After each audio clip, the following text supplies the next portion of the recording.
የተወደዳችሁ የእግዚአብሔር ቤተሰቦች በክርስቶስ ወንድሞችና እህቶች የሆናችሁ እንዲህ በጎ ፈቃድ ያላችሁና ይህንን ትምህርት ክርስቶስ በዚህ ቴሌቪዥን ለምትከታተሉ የጌታችን ኢየሱስ ክርስቶስ ጸጋ የእግዚአብሔር ፍቅርና የመንፈስ ቅዱስ አንድነት ከሁላችሁ ጋር ይሁን። ይህ እንግዲህ ሳምንታዊው የትምህርተ ክርስቶስ ክፍለ ጊዜያችን ነው። በዚህ የትምህርተ ክርስቶስ ክፍለ ጊዜያችን በዋናነት ዋና ርዕሳችን የካቶሊካዊት ቤተክርስቲያን ትምህርተ ክርስቶስ ሶስተኛው ክፍል የሆነው ሕይወት በክርስቶስ የሚለውን ክፍል ነው እየተመለከትን ያለ ነው። በዚህ ክፍል ደግሞ በዋናነት የምንመለከተው 10ቱ ትእዛዛት የሚለው ነው።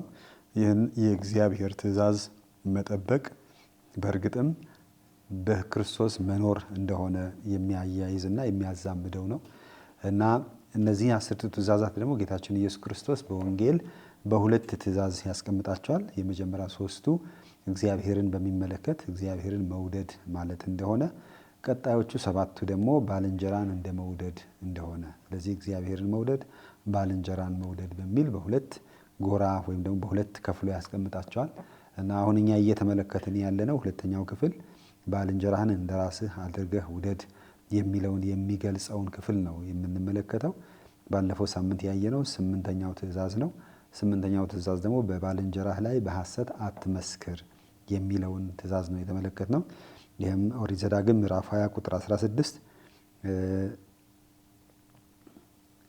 ኦሪት ዘጸአት ምዕራፍ 20 ቁጥር 16 እና ኦሪት ዘዳግም ምዕራፍ 5 ቁጥር 20 ያለውን ጥቅስ ነው። በባልንጀራህ ላይ በሐሰት አትመስክር፣ ደግሞም ለቀደሙት በውሸት አትማል፣ ነገር ግን መሐላዎችን ለጌታ ስጥ ተብሏል ይላል ማቴዎስ ወንጌል ምዕራፍ 5 ቁጥር 33። ስለዚህ ከብሉይም በሐዲስም እውነትን መናገር እውነትን መመስከር ከዋናው ርዕስ ጋር ስናያይዘው በእርግጥም ስለ ባልንጀራችን ወይም ደግሞ ስለሌላ ያለንን ፍቅር የሚገልጽ ነው። ስለዚህም በሐሰት አለመመስከር፣ እውነትን መናገር በፍቅር እንደመኖር የሚገለጽ ነው።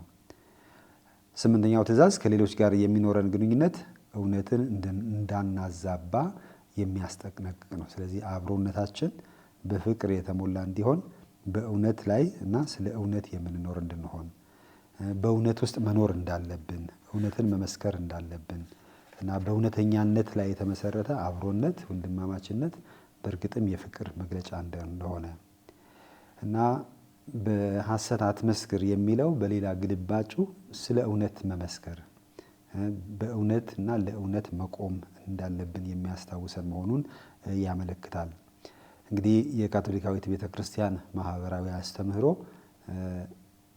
በፍቅር ላይ የተመሰረተ ነው። ይኸውም ባልንጀራህን እንደራስህ አድርገህ ውደድ፣ እንዲሁም ደግሞ በአንተ ላይ እንዳይደረግ የምትፈልገው ለሌላም አታድርግ፣ ለአንተ እንዲደረግልህ የምትፈልገውም ለሌላም አድርግ በሚለው ላይ የተመሰረተ ነው እና ይህ ደግሞ በትክክልም ባልንጀራን የመውደድ መገለጫ ነው።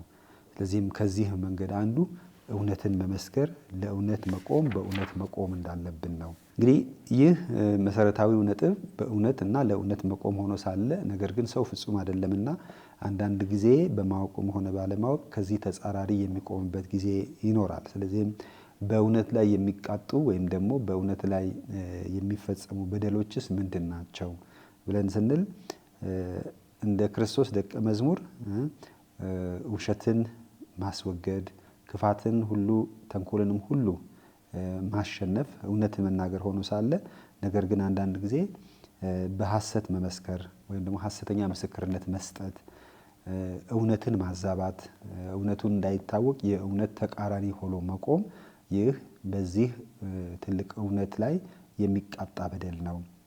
እንዲሁም ደግሞ የሰዎችን መልካም ስም አለማክበር፣ ስም ማጥፋት፣ ሰዎች ባልዋሉበት ባላደረጉት እና ባልሆኑት ነገር ነው ብሎ መናገር ከዚህ ከእውነት ጋር ተቃራኒ የሆነ ስለ እውነት እንዳናውቅ የሚገድብ ይሆናል።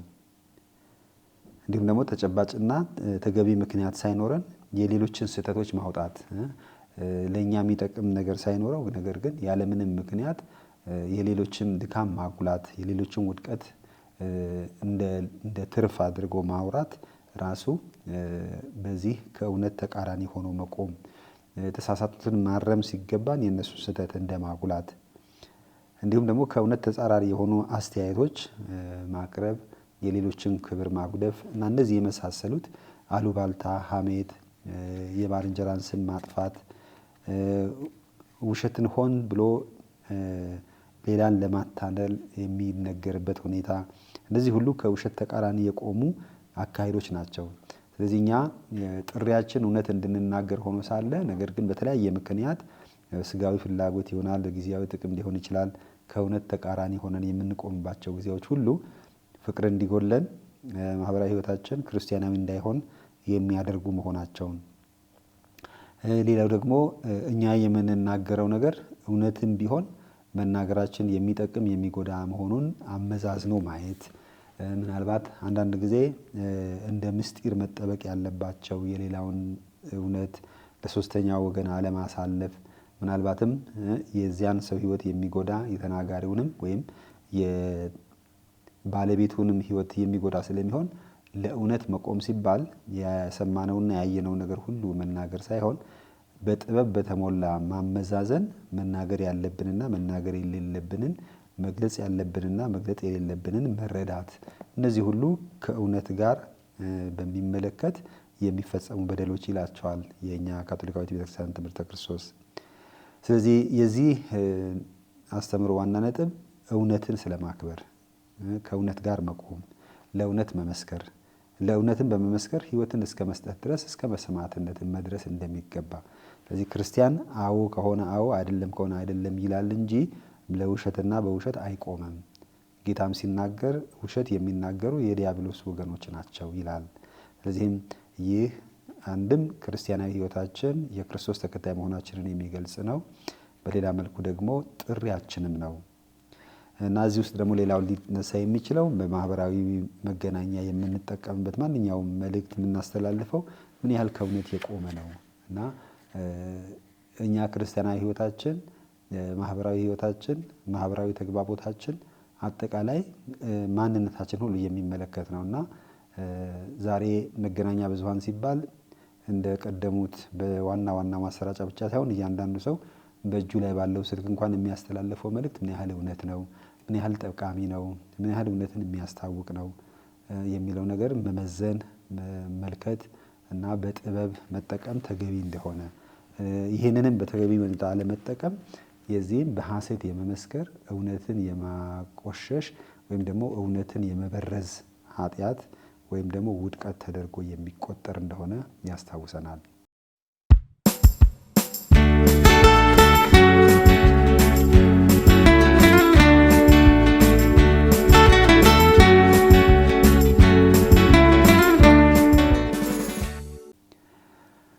ዛሬ እንግዲህ በቀጣይነት የምንመለከተው ቀጣዩ ነጥብ 9ኛው ትእዛዝ ነው። ይህም የባልንጀራህን ቤት አትመኝ፣ የባልንጀራህን ሚስት፣ ሌሎችንም ገረዱንም፣ በሬውንም፣ አህያውንም፣ ከባልንጀራ ገንዘብ ሁሉ ማናቸውንም አትመኝ የሚል ነው። ይህም ኦሪት ዘጸአት ምዕራፍ 20 ቁጥር 17 ላይ እናገኘዋለን። ወደ ሴት ያየ ሁሉ የተመኛትም ያን ጊዜ በልቡ ከእርሷ ጋር አመንዝረዋል። ማቴዎስ ወንጌል ምዕራፍ 5 ቁጥር 28። ስለዚህም እንግዲህ እዚህ ጋር እንግዲህ የስጋዊ ፍላጎት ምኞት ኃጢአት መሆኑን የሚያስታውስ ሕግ ነው። እንግዲህ በብሉይ ኪዳንም በሐዲስ ኪዳንም አሁንም ደግሞ በቤተ ክርስቲያንም አስተምህሮ ይህ ጽኑ የሆነ የአንድ ክርስቲያን የክርስቲያናዊ አኗኗር መመዘኛ ወይም መገለጫ እንደሆነ የምንመለከተው ነው። እንግዲህ በደንብ ስናስታውስ 9ኛውና 10ኛው ትእዛዝ አጠገብ ላጠገብ ጎን ለጎን ያሉ ናቸው። የባልንጀራህን ሚስት አትመኝ፣ እንዲሁም ደግሞ የባልንጀራህን ቤት አትመኝ። ንብረትን እና ቤትን እንዲሁም ደግሞ ስጋዊ ፍላጎትን የሚያመላክተውን የሌላውን ሚስት አትመኝ፣ የሌላውን ቤት አትመኝ የሚል ነው። ነገር ግን ሁለቱም ተለያይተው ሲቀመጡ የተለየ ማብራሪያ ይሰጣቸዋል። የካቶሊካዊት ቤተክርስቲያን ትምህርተ ክርስቶስ ማብራሪያ ቅዱስ ዮሐንስ የስጋ ምኞት፣ የአይን አምሮት፣ በገንዘብ መመካት በማለት 3 አይነት ምኞቶችን ወይም ፍትወቶችን ለይቶ ያስቀምጣል።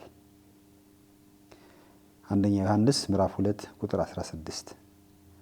እንደ ካቶሊካዊት ትምህርተ ክርስቶሳዊ ትውፊት 9ኛው ትእዛዝ የስጋ ምኞትን፣ 10ኛው ደግሞ የሌላውን ንብረት መመኘትን ይከለክላል።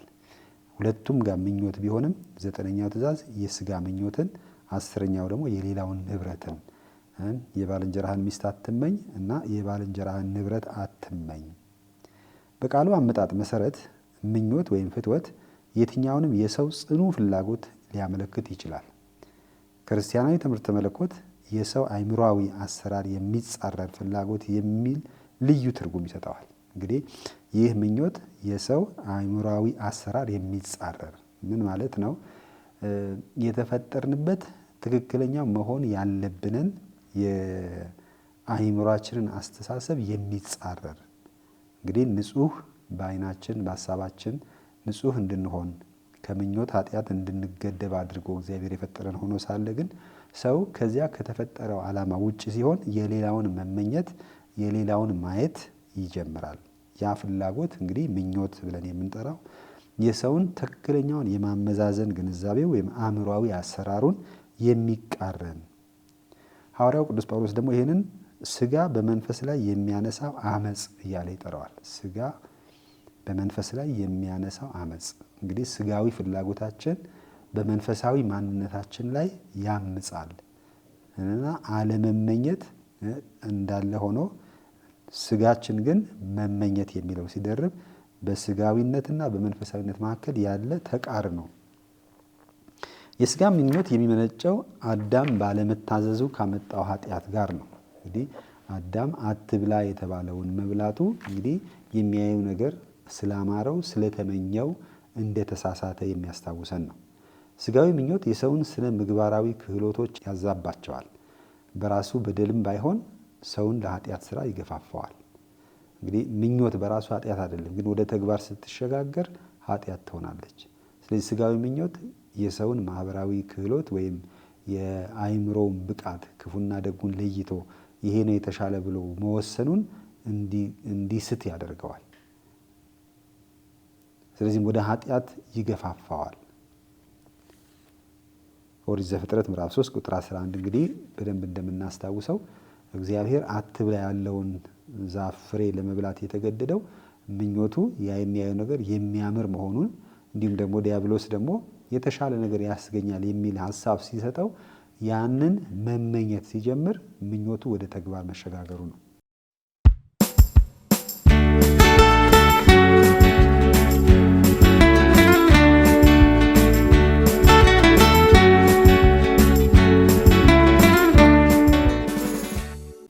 ሰው የመንፈስና የስጋ ጥምረት ውጤት በመሆኑ በውስጡ ብርቱ ውጥረት አለ። ማለትም በመንፈስና በስጋ መካከል አንድ አይነት ዝንባሌዎች ትግል ይካሄዳል። ሆኖም ይህ ትግል የአዳም ኃጢአት ውርስ ነው። እንግዲህ የአዳም ኃጢአት ስንል የዚህ በስጋና በነፍስ መካከል የሚደረገው ትግል ውስጥ ያለ ዝንባሌ ማለት ነው። ስለዚህ ዛሬም ድረስ በሰዎች ሁኔታ በእያንዳንዳችን ውስጣዊ ማንነት ይህ የመንፈሳዊነትና የስጋዊነታችን ዝንባሌ ትልቅ ትግል ይካሄዳል። መንፈሳዊነታችን የእግዚአብሔርን ቃል ለመጠበቅ ለእውነት ለመመስከር ሲጥር፣ ስጋዊነታችን ደግሞ የስጋዊ ፍላጎታችን ለማርጋት እንድንጓዝ ይገፋፋናል። ይህ ትግል የኃጢአት ውጤት ነው። ከመሆኑም በላይ የኃጢአት ማረጋገጫ ነው። ይህ ትግል በየዕለቱ የሚያጋጥሙ መንፈሳዊ ውጊያዎች አንዱ ነው። ስለዚህ ይህ በሰው ሕይወት ሁል ጊዜ ያለ ፈተና ነው እና በምናየው በምንሰማው መሳብ ውስጣዊ ፍላጎታችን ለማሟላት የስጋ ፍላጎታችን ለመፈጸም የሚገፋፋን የስጋ ፍላጎት እንዲሁም ነው። በሌላ መልኩ ደግሞ በመንፈሳዊነታችን ልንሆነው የምንችለውን ተገቢው አኗኗር ጋር የሚጋጭ ነው። ሐዋርያ ጳውሎስ ለዚህ ይመስለኛል እኔ ማድረግ የምፈልገውን ትቼ ማድረግ የማልፈልገው ነገር ሳደርግ እገኛለሁ። ታዲያ ከዚህ ከስጋ ማን ነው ነፃ የሚያወጣኝ ብሎ እስከ ማለት የደረሰው በሱ ውስጥ ያለውን ትግል በማሰብ ነው። ስለዚህ ምኞት ስንል ይህንን የሚመለከት ነው። በአዎንታዊ መንገዱ ስንመለከተው ደግሞ ባልንጀራህን ሚስት አትመኝ የሚለው በአዎንታዊ ስንመለከተው የዚህ ምኞት በሌላ መልኩ የምናየው የልብ ንጽህና መጠበቅ ነው። በልብ ንጹህ መሆን፣ ንጹህ ሀሳብ፣ ንጹህ ህሊና፣ ንጹህ አስተሳሰብ እንዲኖረን ጥረት ማድረግ ነው። ልብ የስነ ምግባራዊ ስብዕና ማደሪያ ነው። እንግዲህ ልብ ሲገለጽ ልብ አድርግ፣ በልቦና እነዚህ እንግዲህ የስነ ምግባር ማደሪያ ቦታ አድርገን የምንወስደው ነው። ስለዚህ ልበ ንጹሃን ልቡ ንጹህ ነው ስንል መልካም የሚያስብ ከምኞት የጸዳ ከመንፈሳዊ ጉዞ ጋር የሚጣጣም ከልብ ክፉ ሐሳብ፣ መግደል፣ ምንዝርነት፣ ዝሙት ይወጣል። ከስጋዊ ፍላጎት ጋርም የሚደረግ ትግል ልብን ማንጻትንና ራስን መቆጣጠር ይጠይቃል። ማቴዎስ ወንጌል ምዕራፍ 15 ቁጥር 19። እንግዲህ ልባችን ንጹህ ካልሆነ በሌላ ነገር ከተበረዘ በክፉ ሐሳብ እንግዲህ በክፉ ምኞት ሲወረር እዚያ ውስጥ ጥላቻ፣ መግደልን፣ ዝሙትን፣ ሌሎችም ክፉ ነገሮች ከዚያ ይመነጫሉ። ቅኖችና የዋሆች ሁሉ የሰውን ሕይወት የሚያጠፋውን ክፋት እንደማያውቁ ጨቅላ ሕፃናት ትሆናላችሁ። ይህም እንግዲህ ንጹህ መሆን እንደ ሕፃን እንደመሆን ነው። ክፉ ምኞት፣ ክፉ ሐሳብን የሚጻረር ንጽህና። ስለዚህ የልብ ንጽህና መጠበቅ ክርስቲያናዊ ጥሪ እንደሆነ ወይም ከዋናው ርዕስ ጋር ስናያይዘው የልብ ንጽህና መጠበቅ በክርስቶስ መኖር ማለት ነው። እንግዲህ በማቴዎስ ወንጌል በተገለጸው የብጽዕና ዝርዝር ውስጥ ልበ ንጹሖች ብፁዓን ናቸው፣ ንጹህ ልብ ያላቸው ብፁዓን ናቸው እግዚአብሔርን ያዩታልና። ማቴዎስ ወንጌል ምዕራፍ 15 ቁጥር 8። እንግዲህ ልበ ንጹሖች የሚለው ቃል የሚወክለው አእምሯቸውንና ፈቃዳቸውን በተለይም በሶስት ዋና ዋና ጉዳዮች ማለትም በፍቅር፣ በንጽሐ ድንግልና ወይም በወሲባዊ ታማኝነት፣ ለእውነት በሚኖር ፍቅርና በቀና እምነት ከእግዚአብሔር ቅድስና የተሳሰሩ ሰዎችን ነው። ስለዚህም ልበ ንጹሖች የሚላቸው በዚህ መንገድ ከእግዚአብሔር ጋር የተሳሰሩ፣ ለእውነት የቆሙ፣ በፍቅር የተሞሉ መሆናቸውን የሚገልጽ ነው። ስለዚህም በልብ ንጹህነት ይገለጽ እንጂ ዞሮ ዞሮ ነገሩን ወዴት የሚመጣ ነው? ወደ አእምሯችን፣ ወደ አስተሳሰባችን፣ ወደ ዝንባሌያችን የሚያመጣ ነው። ምክንያቱም ነገሮች ሁሉ በአእምሯችን አልፈው ከዚያ ወደ ፈቃዳችን፣ ወደ እኛ ፈቃድ ወይስ ወደ እግዚአብሔር ፈቃድ በአእምሯችን አመዛዝነን ትክክለኛውን ውሳኔ እንድናደርግ የሚያስችልን ሁኔታ ነው ልበ ንጹሖች የሚያስብላቸው። ስለዚህ ንጹህ ልብ ያላቸው እግዚአብሔርን ያዩታል። ንጹህ ልብ ያላቸው ስንል ደግሞ የስጋን ፍላጎት ተቋቁመው እንደ መንፈስ ፈቃድ ለመኖር ዝግጆች የሆኑ። ስለዚህም 9ኛው ትእዛዝ የባልንጀራህን ሚስት አትመኝ ሲል በጣም ጠበብ ባለ ስጋዊ ምኞት ብቻ ሳይሆን በአጠቃላይ የአስተሳሰባችንን የሚመለከት ውስጣዊ አእምሯችንንም ዝንባሌ የሚመለከት ነው።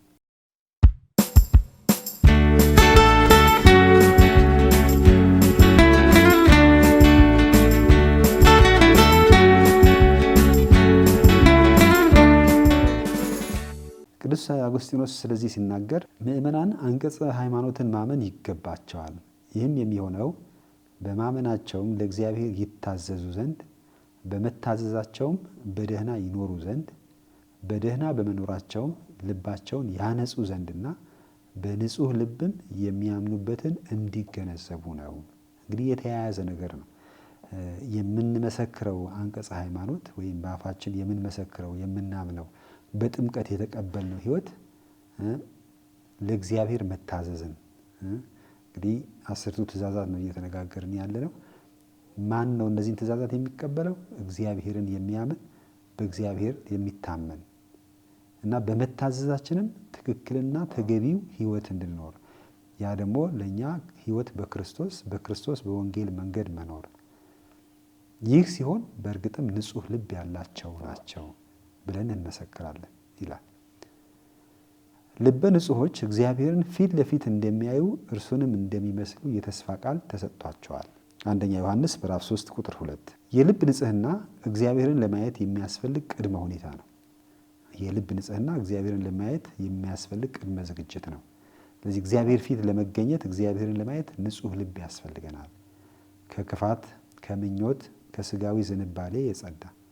አሁንም እንኳን ቢሆን የልብ ንጽህና እግዚአብሔር በሚፈቅደው መንገድ ሌሎችን እንደ ባልንጀሮቻችን አድርገን ለመቀበል ያስችለናል። እንግዲህ ልበ ንጹሐን ናቸው ስንል ባልንጀራውን እንደ ራሱ አድርጎ የሚወድ የሌላውን የሚያከብር እንግዲህ እርስ በርሱ ይያያዛል ማለት ነው። ምክንያቱም የዚህ 10ቱ ትእዛዛት ክፍል መገለጫ ዋናው በፍቅር ሲገለጽ ባልንጀራ እንደ ራስህ አድርገህ ውደድ። ስለዚህ የባልንጀራህን የሆነ ነገር አትመኝም። ስለዚህ ለባልንጀራህም ክፉ አታስብም።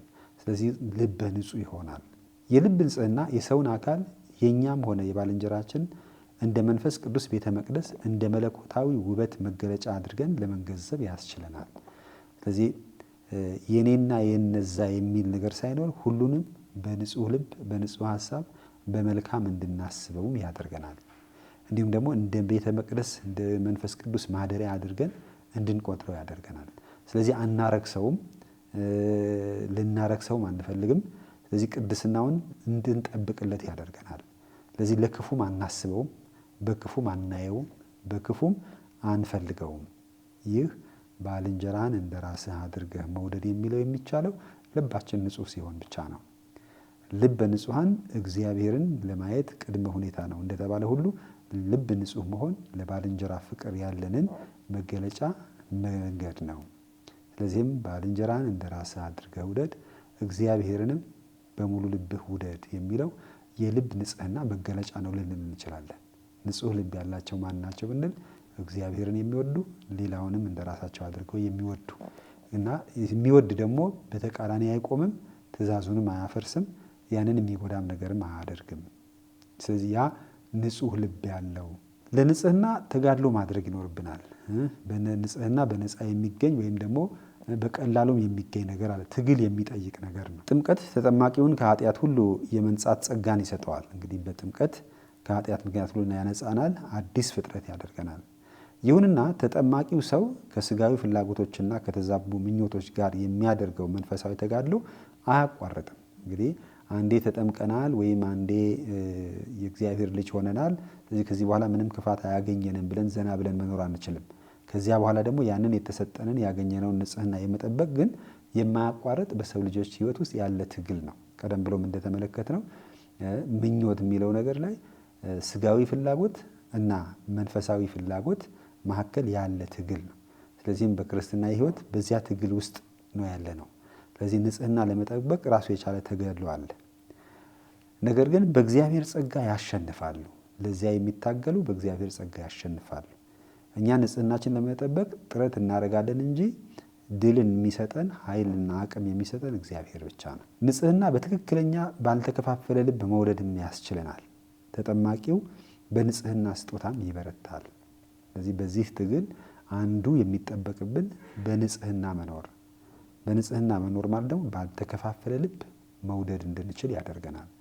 ይኸውም የራስ ጥቅም፣ የራስ ዝንባሌ፣ የራስ ፍላጎትን ሳያገናዝቡ ስለ እግዚአብሔር ፍቅር፣ ስለ ሰው ልጆች ፍቅር በንጹሕ ልብ መኖርን ያስችለናል። እውነተኛ በንጽሕና የሆነውም ንጽሕናን መሻት ተጠማቂው ፈቃደ እግዚአብሔርን በሁሉም ነገር ውስጥ ሊፈልግና ሊፈጽም ይፈልጋል ያስፈልገዋልም። ስለዚህ ዋናው ንጽሕና ማለት በሁሉም ነገር የእግዚአብሔርን ፈቃድ መፈጸም፣ የእግዚአብሔር ፈቃድ ፈጻሚ ሆኖ መገኘት እና ጥረታችንና ትግላችን በየቀኑ የስጋ ፍላጎት የኔ ምኞት ሳይሆን የእግዚአብሔርን ፈቃድ ፈጽሞ መገኘት፣ ያንንም መሻት የዘወትር ተጋድሎ ነው። በውጫዊና በውስጣዊ የእይታ ንጽሕና ስሜቶቻችንና ምናባዊ ስርዓትን በማያያዝ ከእግዚአብሔር ትእዛዝ እንድንርቅ ከሚገፋፉን የጎደፉ ሀሳቦች ጋር ላለመተባበር እምቢ ማለት። ስለዚህ ሁል ጊዜ የእግዚአብሔርን ዕቅድ ለማስቀደም ከሚከለክሉ ነገሮች መታገል እና ያንን ከክፉ ድርጊት መቆጠብ እና ይህ ደግሞ የዕለት ተዕለት ትግል ነው። ብዙ የሚያማልሉንና የሚያታልሉን እውነት የሚመስሉ የማያምሩ ነገሮች አሉ። ነገር ግን ሁል ጊዜ የእግዚአብሔር ፈቃድ የትኛው ነው? የእግዚአብሔር ዕቅድ ምንድን ነው? ስለዚህ ያንን መሻት፣ በዛም መሰረት መኖር የዕለት ተዕለት ተጋድሎ ነው። እንግዲህ በአዳምና ሔዋን ታሪክ ተተርኮ የምንመለከተው የእግዚአብሔር ትእዛዝ እንዳለ ሆኖ ነገር ግን የዲያብሎስ ሐሳብ በእነሱ ልቦና ውስጥ ቦታ ባገኘ ጊዜ ያንን ሊያደርጉት የሚገባው ተጋድሎ መውደቃቸውን እንመለከታለን። ስለዚህም የሚያማልለን እውነት የሚመስለን ነገር መከተል ወይስ የእግዚአብሔርን ፈቃድ መከተል? ለዚህ ደግሞ ንጽሕናችን ለመጠበቅ ያልተቋረጠ ተጋድሎ ይጠይቃል። ሌላው ትልቁ መሳሪያችን በዚህ የንጽሕና ተጋድሎ ሕይወት ውስጥ የጸሎት ሕይወት እና በጸሎት ሕይወት መዝለቅ ነው። ያለ ጸሎት በዚህ ተጋድሎ ውስጥ ማሸነፍ መርታት አንችልም። ስለዚህ የልብ ንጽሕና ለመጠበቅ የጸሎት ሕይወት አስፈላጊ ነው። ቅዱስ አጎስጢኖስ ስለዚህ ነገር ሲናገር ራስን መቆጣጠር እኔ በውስጤ መኖራቸውን ካላወቅኳቸው ኃይላት እንደሚመነጭ አሰብሁ። አንተ ካልሰጠኸው በቀር ማንም ቢሆን ራሱን መቆጣጠር እንደማይችል አለማወቄ ጅልነት ሆኖብኛል። ውስጣዊ ማቃሰቴ ከጆሮህ ደርሶ ቢሆን ኖሮ እኔም በጥብቅ እምነት ጋር ጭንቅላቴን ሁሉ በአንተ ላይ ጥዬ በእርግጥም ራስን መግዛት በሰጠኸኝ ነበረ። ስለዚህ በጸሎት ታግሼ ቢሆን ኖሮ ድል አደርግ ነበረ እና ያኔ አልተረዳሁም ነው የሚለው። ከሌላ ሳይሆን በአንተ መደገፍ በራሴ አቅም እንደማልችለው አውቄ ቢሆን ኖሮ ወደ አንተ በጸለይኩኝ ኖሮ ይበልጥ ድል በሰጠኸኝ ነበረ። ስለዚህ ንጽህና ራስን የመግዛት አይነተኛ አካል የሆነውን ትህትናም ይጠይቃል እና ትሁት መሆንንም ይጠይቃል። ንጽህናችንን ለመጠበቅ በትህትና እንግዲህ ትህትና ማለት ተገቢው ማንነታችንን ማወቅ፣ ከማንነታችን በላይ ራሳችን አግዝፈን አለማየት፣ በራሳችን እግር መቆም፣ ትሁት መሆን። ትህትና አንድ ሰው ሌሎችን እንዴት ባለ መንገድ ማየት እንዳለበት፣ ከሰዎች ክብርና ከአንድነታቸውም ጋር በሚስማማ መልኩ እንዴት መቀበልና ማስተናገድ እንደሚገባውም ይማራል። ስለዚህ ትህትና ለንጽህና በጣም ወሳኝ ነው። ትሁት ሳንሆን ስንቀር በትዕቢት ስንወጠር ግን ንጽህናችንን ልናጣ እንችላለን። ስለዚህ ትሁት መሆን። የትህትና መልኮች እንደየባህሉ ሊለያዩ ይችላሉ። ነገር ግን ትህትና በየትኛውም ስፍራ ቢሆን ለሰው ልጅ የሚገባውን መንፈሳዊ ክብር መረዳት ሆኖ ይገለጻል። ትህትና ራስን ከማወቅ ንቃተ ህሊና ጋርም ይወለዳል። ለልጆችና ለጎልማሶች ትህትናን ማስተማር ማለት ለሰው ልጅ የሚገባ አክብሮት በልባቸው መቀስቀስም ማለት ነው።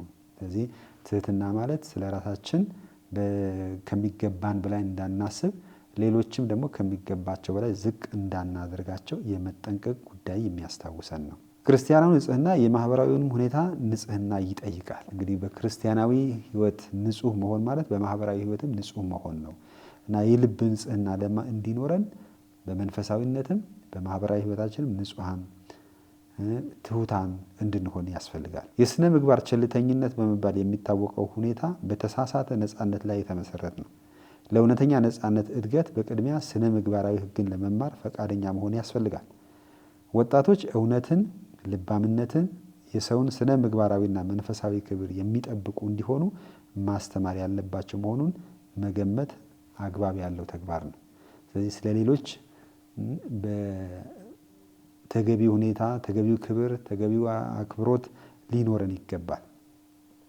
ስለዚህም ትሁታን እንድንሆን የክርስቶስ የምስራች የወደቀውን ሰው ህይወትና ባህል በየጊዜው ያድሳል። ሁልጊዜ የማይጠፋው ከኃጢአት አነሳሽነት የሚመነጩትን ስህተትንና ክፋትን ይዋጋል ያስወግዳልም።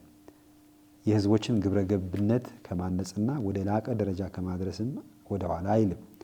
የህዝቡና የዘመኑን መንፈሳዊ ልዕልና ስጦታዎች በመውሰድ በላቁ ባህርያዊ ሀብቶች በመጠቀም ከውስጥ እንዲያብቡም ያደርጋቸዋል። በክርስቶስ ያበረታቸዋል፣ ፍጹም ያደርጋቸዋል፣ ወደ ነበሩበትን ይመልሳቸዋል። ይህ የሁለተኛ ጉባኤ ቫቲካን አስተምህሮ ነው። እንግዲህ ሁለተኛ ጉባኤ ቫቲካን አስተምህሮ መጽሐፍ ቅዱስን አዲስን ብሉይንም እንዲሁም አጠቃላይ የቤተ ክርስቲያንን አስተምህሮ መሰረት በማድረግ እንዴት ሰዎች ንጹህ ልብ እንዲኖራቸው ከምኞት ኃጢአት ወጥተው የክርስቶስ መሳሪያዎች እንዲሆኑ እንዲሁም ደግሞ ለሌሎችም መልካም የፍቅር መገለጫ እንዲሆኑ ልበ ንጹሐን እንዲሆኑ እንደሚያስተምረን ይገልጽልናል።